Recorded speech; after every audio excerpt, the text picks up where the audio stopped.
준비하도록 하겠습니다. 어떤 분이 제게 그런 질문을 했습니다. 목사님, 교회가 왜 그렇게 많습니까? 세상에 교회가 꼭 필요한 겁니까? 여러분 어떻게 대답하시겠습니까? 정말 교회가 왜 그렇게 많습니까? 그리고 세상에 교회는 꼭 필요한 것입니까? 제 대답은 이렇습니다. 그렇습니다. 교회는 꼭 필요합니다. 그리고 교회는 더 많이 세워져야 합니다. 하지만 분명한 것은 좋은 교회가 있는가 하면 그렇지 않은 교회도 있습니다. 하나님이 보시기에 기뻐하는 교회가 있는가 하면 하나님 보시기에 근심이 되고 탄식이 되는 교회도 있음이 사실입니다. 그렇다면 좋은 교회란 어떤 교회이겠습니까? 저는 이렇게 정의하고 싶습니다. 하나님이 기뻐하시는 성전 또는 교회가 하나님이 기뻐하는 교회입니다. 밖에서 2장 3절을 보면 이렇게 말씀을 합니다. 너희 가운데 남아있는 자 중에서 이 성전의 이전 영광을 본 자가 누구냐? 이제 이것이 너희에게 어떻게 보이느냐? 이것이 너희 눈에 보잘것없지 아니하냐? 성전은 두 가지로 나눌 수가 있겠습니다. 하나는 눈에 보이는 건물의 성전입니다. 또 하나는 의미적인 성전입니다. 많은 사람들은 건물을 봅니다. 그리고 놀랍니다. 잘 지었네. 참 좋네. 하지만 예수님은 제자들이 보고 놀라던 예루살렘 성전을 보시며 이렇게 말씀을 합니다. 돌 위에 돌 하나도 남지 아니하고 무너뜨려질 것이다. 솔로몬이 지은 성전은 세계 최고의 건물이었습니다. 그 누가 다시 짓는다라고 할지라도 결코 솔로몬이 지은 성전만큼 지을 수가 없을 것입니다. 그러니까 당연히 포로에서 돌아온 백성들이 지은 성전은 솔로몬 성전에 비해서 보잘것 없어 보일 수밖에 없었습니다. 하지만 밖에서 2장 9절을 보면 이렇게 말씀을 합니다. 우리 같이 한번 볼까요? 시작.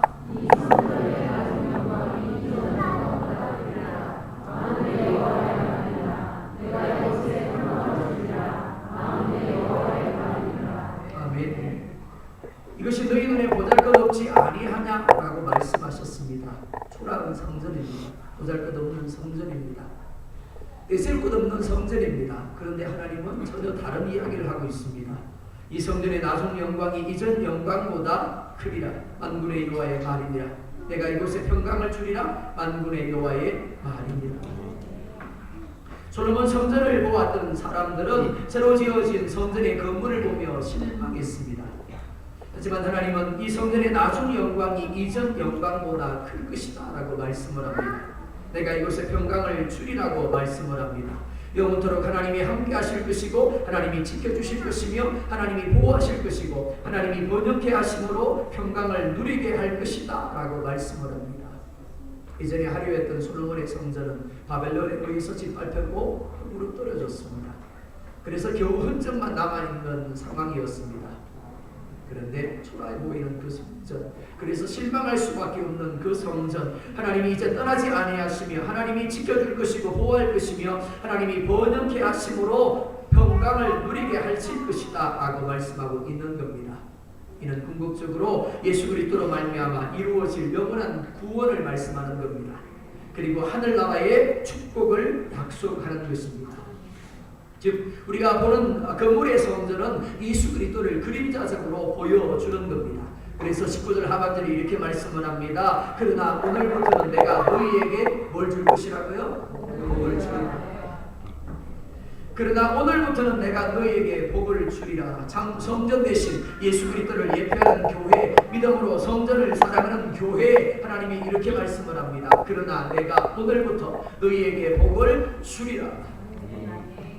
사람에게 있어서 가장 중요한 것이 무엇일까요? 생명이 아닐까요? 그런데 그 생명을 있게 하는 것이 바로 피입니다. 피를 많이 흘려서 몸에 피가 부족하면 아무리 건강한 사람도, 아무리 천하장사도, 아무리 똑똑하고 지혜로운 사람도 한순간에 죽음을 맞이할 수밖에 없습니다. 그러니까 피보다 중요한 것이 없습니다. 그런데 이 사람의 피 성분 중에서 0.9%가 소금입니다. 0.9%니까 결코 많은 양이 아닙니다. 그래서 우리는 피 속에 소금이 있는지도 모르고 살아갑니다. 하지만 이 0.9%의 소금 성분이 피 속에 있음으로 인해서 우리가 죽지 아니하고 살아있는 겁니다. 이 피 속의 소금 성분이 사람의 몸 속에서 신진대사를 촉진시킵니다. 소화를 돕고 위장 기능을 강화시키고 심장과 신장 기능까지도 강화시키는 역할을 하게 됩니다. 그리고 아기들이 엄마 뱃속에서 9개월여를 머물게 되는데 그때 아기를 죽지 아니하고 살게 하는 것이 바로 양수입니다. 그런데 이 양수가 바닷물과 흡사하다는 겁니다. 그러니까 비록 피성분 중에서 0.9%밖에 되지 아니하는 지극히 적은 양의 소금이지만 사람에게는 결코 없어서는 안 되는 성분인 겁니다. 한번 물어볼까요? 여러분의 피 속에 있는 소금을 보셨나요? 여러분의 피 속에 소금이 있는 것을 느껴보신 적이 있으신가요? 그래서 소금이 참 중요해 날마다 느끼고 살아계시죠? 그죠? 하나님 오늘도 내 피 속에 소금이 0.9%가 있게 하셔서 감사합니다. 그렇게 고백하며 살아가시죠? 아마 한 번도 그러지 않을 겁니다. 느끼지 못합니다. 인식하지 못합니다. 그런데 있음으로 인해서 우리가 살아가게 되는 겁니다. 교회도 마찬가지입니다. 교회가 정말 필요할까요? 교회가 지금도 많은데 더 많이 세워져야 할까요? 그렇습니다. 교회는 마치 0.9%의 소금과 같습니다. 세상적으로 볼 때 별로 탁월함도 위대함도 없을 수 있습니다. 오히려 부정적인 모습 때문에 왜 교회가 그렇게 많으냐고, 교회가 그렇게 꼭 필요한 거냐고 말할 수도 있습니다. 하지만 교회는 세상을 향한 하나님의 은혜와 긍휼과 축복의 통로인 겁니다. 즉 피 속에 있는 0.9%의 소금이 우리 몸의 신진대사를 촉진하고 소화를 돕고 위장 기능을 강화시키고 심장과 신장 기능을 강화시켜서 건강한 몸을 누리게 하는 것처럼 세상 속에서 하나님의 은혜를 누리게 하는 것, 하나님의 긍휼을 누리게 하는 것, 하나님의 축복을 누리게 하는 소금이 뭐라고요? 교회인 겁니다. 그러니까 교회가 없어서는 안 되는 겁니다. 그러니까 교회가 더 많이 세워지고 또 세워져야 되는 겁니다. 그런데 이 교회를 교회답게 하는 것이 무엇일까요? 바로 의미에서의 성전입니다. 즉 교회가 하나님이 원하시는 모습으로 세워지고 하나님이 원하시는 모습으로 그 역할을 감당할 때, 즉 교회가 하나님이 기뻐하는 성전이 되어질 때 교회가 세워진 곳에 하나님의 은혜가 넘치고 하나님의 긍휼이 넘치고 하나님의 축복이 누려지게 되는 겁니다. 교회의 중요성이 여기에 있습니다. 예배당의 중요성이 여기에 있습니다. 성전의 중요성이 바로 여기에 있습니다. 하나님께서 70년 만에 바벨론에 포로되었던 이스라엘 백성들을 가나안으로 돌아오게 하십니다. 그런데 단순히 포로에서 돌아오는 것이 목적이 아닙니다. 하나님은 이스라엘 백성들이 가나안으로 돌아가서 가장 먼저 황폐해진 밭을 일구라고 말씀하지 않습니다. 무너진 너희의 집을 새로 세우라고 말씀하고 있지 않습니다. 성전을 건축해야 한다라고 말씀합니다. 집이 없습니다. 밭도 없습니다. 어떻게 먹어야 되고 어떻게 잠을 자야 할지 답답한 상황입니다. 그런데 하나님은 제일 먼저 성전을 세워야 한다라고 말씀을 합니다. 이를 위하여 하나님은 페르시아 왕 고레스의 마음을 감동시킵니다. 그래서 이스라엘 백성들을 포로된 자리에서 돌려보내게 하십니다. 뿐만 아니라 과거 느부갓네살 왕이 빼앗아왔던 성전의 기물들을 돌려주고 성전 건축에 필요한 모든 것을 지원해 주도록 했습니다. 그런데 학개서 1장 3절과 4절을 보면 이렇게 말씀을 합니다. 같이 보겠습니다. 시작.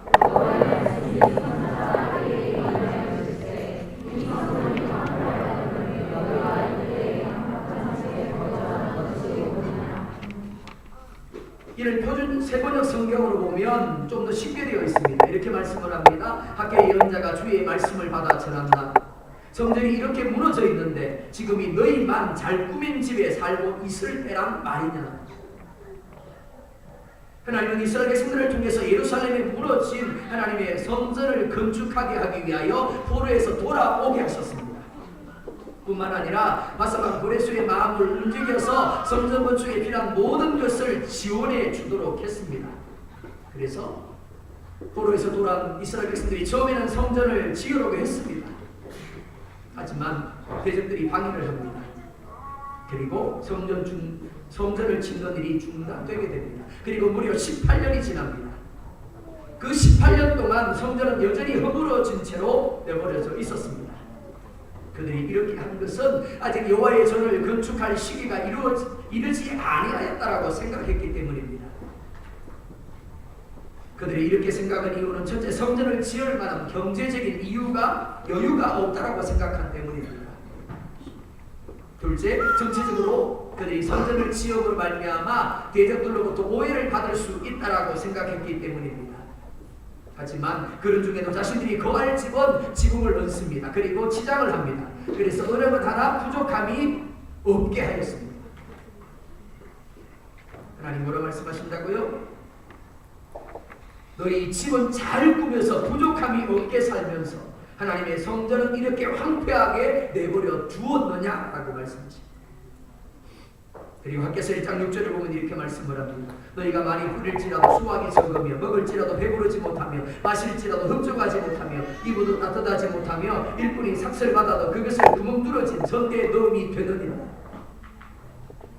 이스라엘이 사는 땅 가나안은 젖과 꿀이 흐르는 땅입니다. 축복의 땅입니다. 그런데 이상합니다. 많이 뿌렸는데 수확이 적습니다. 그리고 먹는데 배부르지가 않습니다. 마셔도 흡족하지 않습니다. 일을 하고 돈을 버는데 보이지가 않습니다. 우리의 삶에도 이럴 때가 있습니다. 그럴 때 대부분 사람들은 그냥 그러려니 합니다. 어쩌다 보니까 그렇게 되었으려니 합니다. 하지만 하나님은 전혀 다른 말씀을 하고 있습니다. 학개서 1장 5절을 보면 이렇게 말씀을 합니다. 너희가 많은 것을 받았으나 도리어 적었고 너희가 그것을 1장 5절을 보면 그러므로 이제 만군의 여호와가 이같이 말하니 너희는 너희의 행위를 살필지니라 라고 말씀합니다. 너희의 행위를 살피라고 말씀합니다. 너희가 왜 배부르지 못하느냐? 너희가 왜 계속해서 목마르지? 너희가 많은 것을 벌고 있는데 왜 보이지 않지? 그러니까 너희 행위를 한번 살펴봐. 그러면서 1장 9절에 이렇게 말씀을 합니다. 같이 보겠습니다. 시작. 너희가 많은 것을 받았으나 도리어 적었고 너희가 그것을 주로 가져갔으나 내가 부러우려느냐. 나 만군의 여호와가 말하노라. 이것이 무슨 까닭이냐. 내 집은 황폐하였을 때 너희는 각각 자기의 집을 지키려 하여 가져갔습니다. 아멘. 우리가 인정하든지 인정하지 아니하든지 우리는 하늘의 도움 없이는 결코 살아갈 수가 없습니다. 시편 127편은 이렇게 말씀을 합니다. 여호와께서 집을 세우지 아니하시면 세우는 자의 수고가 헛되며 여호와께서 성을 지키지 아니하시면 파수꾼의 깨어있음이 헛되도다. 너희가 일찍 일어나고 늦게 누우며 수고의 떡을 먹음이 헛되도다. 살아가노라면 우리가 보고 우리가 듣고 우리가 느끼는 영역보다 우리가 보지 못하고 듣지 못하고 느끼지 못하는 영역이 더 크고 더 중요함을 깨닫게 될 때가 많습니다. 아침 일찍 일어나 사업장으로 나갑니다. 그리고 늦게까지 사업장에 머뭅니다. 그런데 이상합니다. 그날따라 손님이 하나도 오지 않는 겁니다. 분명히 나는 열심히 아침에 일찍 나갔습니다. 열심히 늦게까지 사업장에 머물렀습니다. 그런데 손님이 오지 않아요. 그래서 그날은 꽁쳤습니다.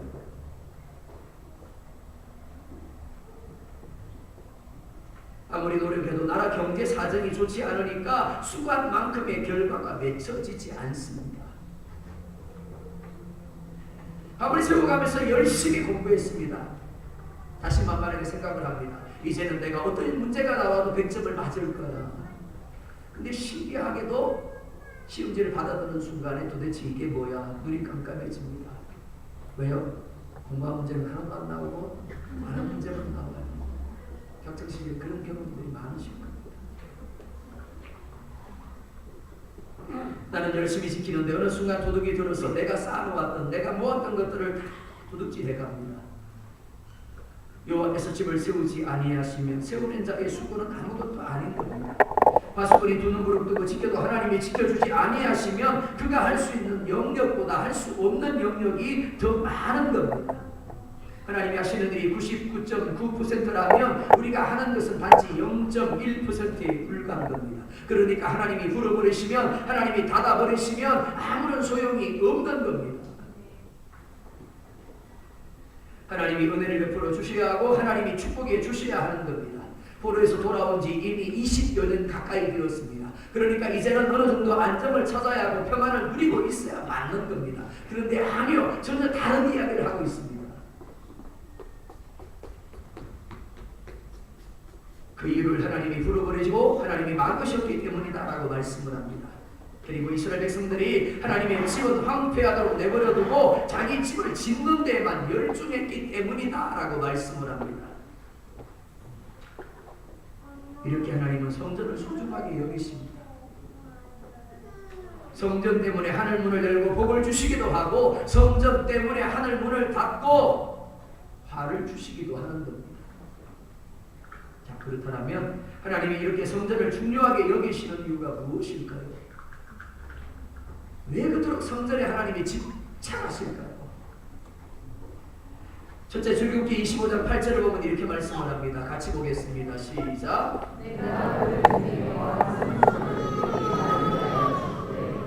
아멘.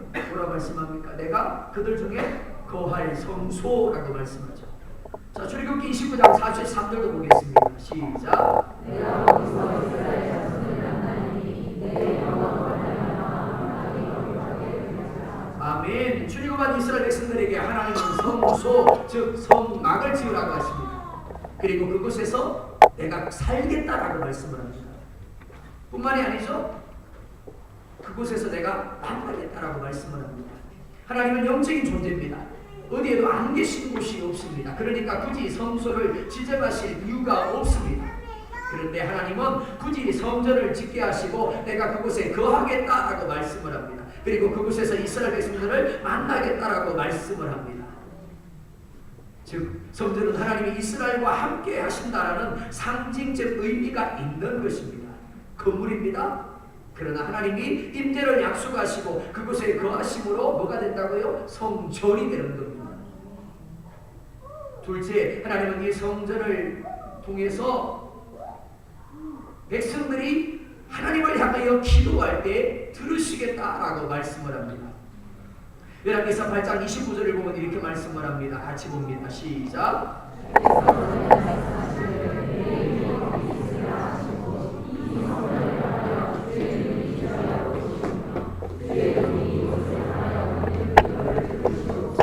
아멘. 이렇게 말씀을 합니다. 주께서 전에 말씀하시기를 내 이름이 거기 있으리라 하신 곳.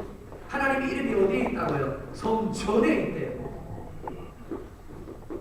뿐만이 아닙니다. 주의 종이 이것을 향하여 비는 기도를 들으시옵소서라고 말씀을 합니다. 솔로몬이 성전을 건축하고 하나님께 봉헌하면서 기도를 합니다. 솔로몬은 성전에 하나님의 이름이 거기 있겠다라고 약속하셨습니다. 그러니까 우리가 그 성전을 향하여 그 성전에서 기도할 때 어떻게 하라고요? 들어주십시오라고 말합니다.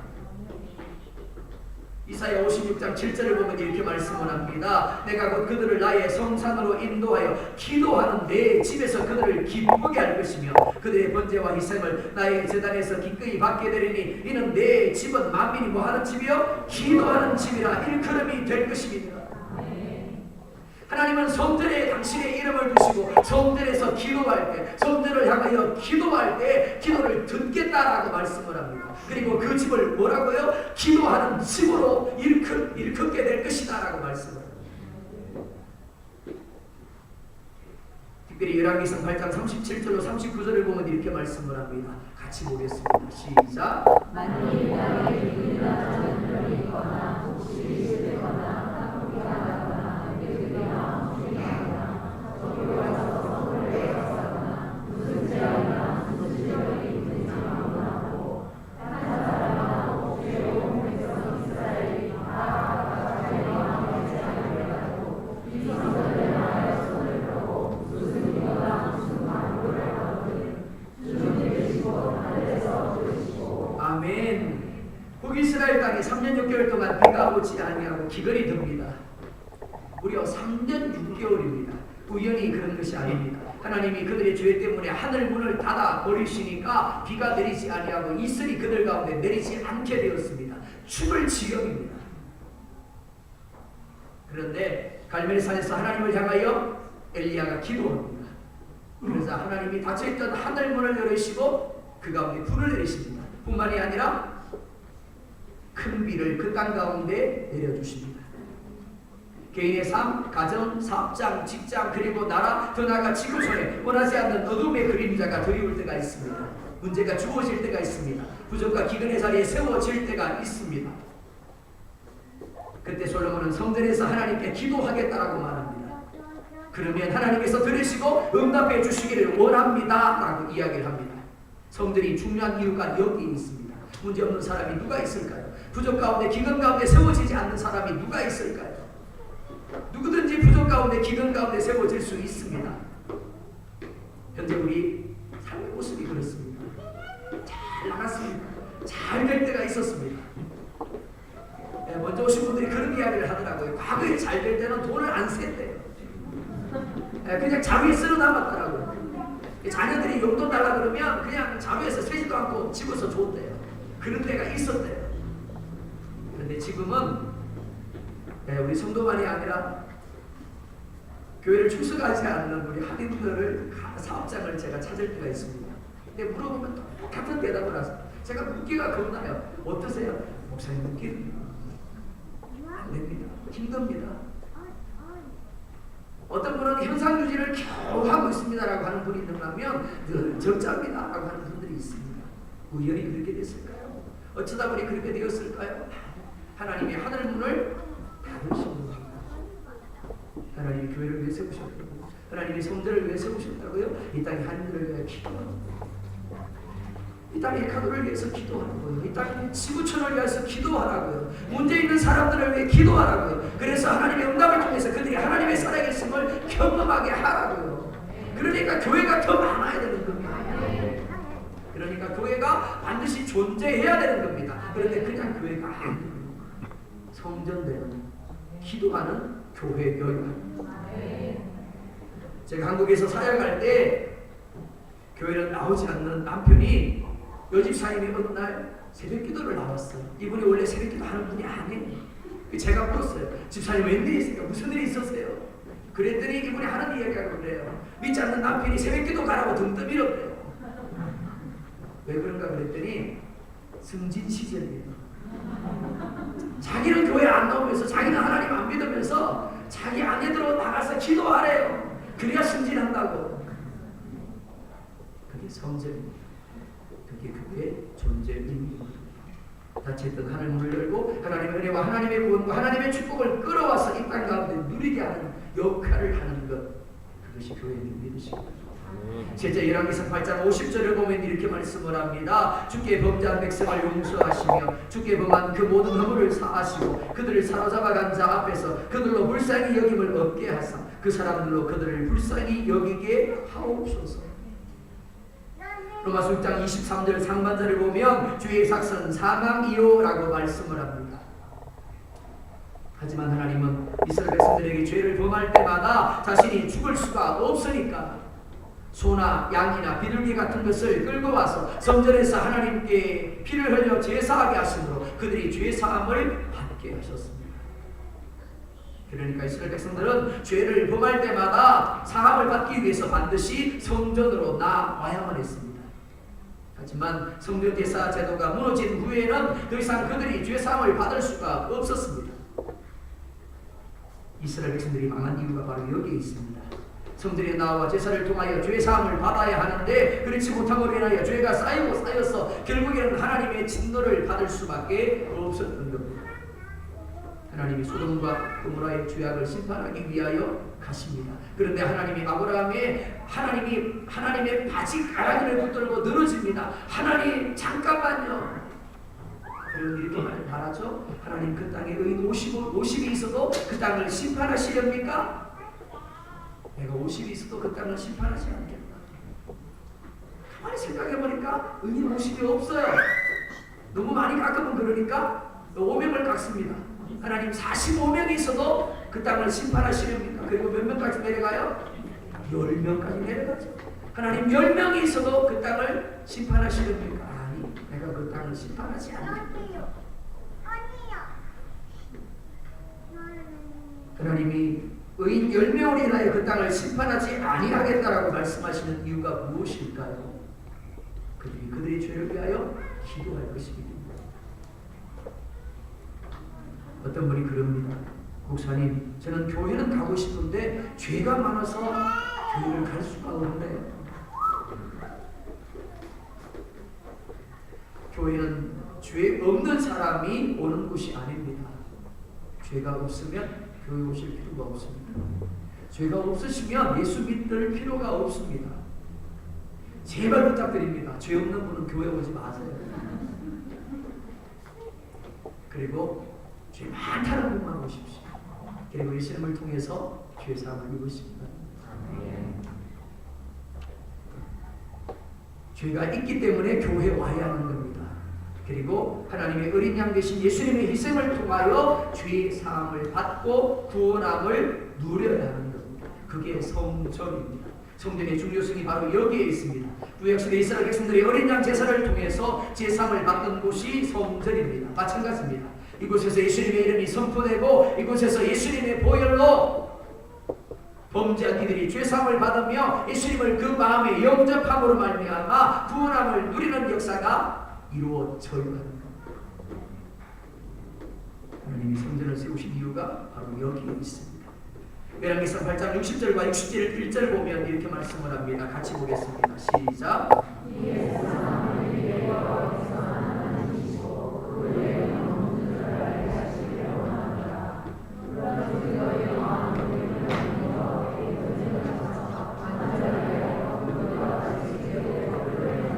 그의 계명을 지킬지어다. 아멘. 앞서 이야기한 것처럼 성전은 그물과 의미로 나뉩니다.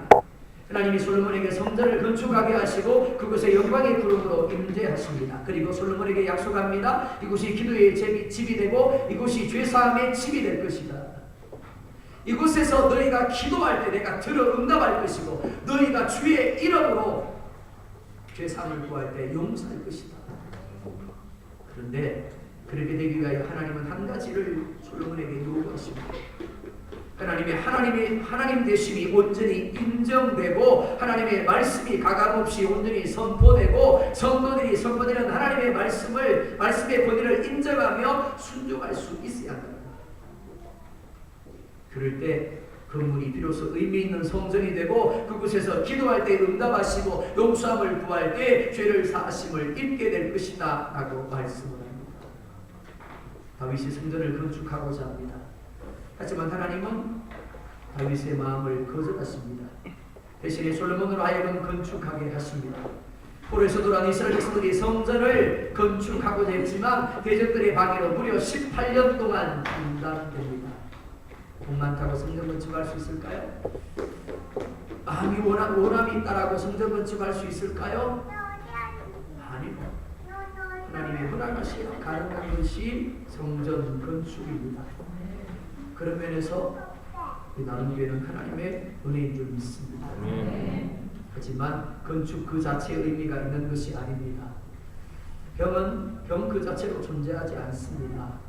무엇을 담기 위해 존재합니다. 소주를 담으면 무슨 병이 되죠? 사람을 취하게 만드는 소주병이 됩니다. 그런데 똑같은 병입니다. 그곳에 기름을 담습니다. 그럼 어떻게 되나요? 기름병이 되죠. 음식을 맛있게 하고 사람을 행복하게 하고 요리에 쓰이는 참기름병이 됩니다. 집도 마찬가지입니다.